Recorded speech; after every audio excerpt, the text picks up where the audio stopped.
ज्या हातांनी काल विज्ञानाचा शेवटचा पेपर लिहिला, ज्या हातांनी सण साजरा करण्यासाठी अंगावर रंग उधळले, त्याच हातावर काळाने घाला घातलाय।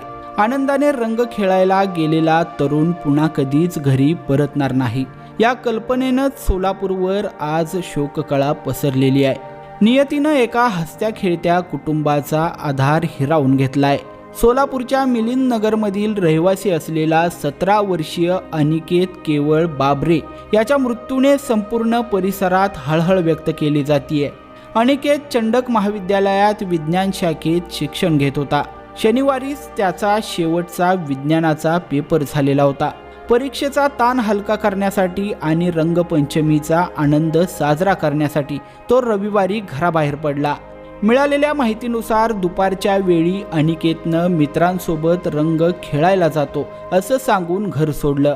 मित्रांसोबत रंग खेळल्यानंतर दुपारी 4 ते 5च्या सुमारास तो आपल्या 4 ते 5 मित्रांसोबत सोलापूर नजीकच्या हिप्परगा तलावावर पोहण्यासाठी गेला।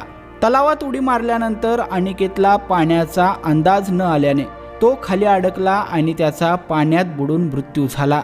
यानंतर स्थानिक नागरिक आणि मित्रांनी तातडीने शोध घेऊन अनिकेतला पाण्याबाहेर काढलं।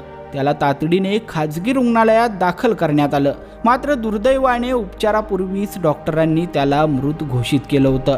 ज्या मुलाच्या निकालाची आणि भविष्याची स्वप्ने आई वडील पाहत होते, त्याचा थेट मृतदेहच समोर आल्यानं बाबरे कुटुंबावर आभाळ कोसळलं।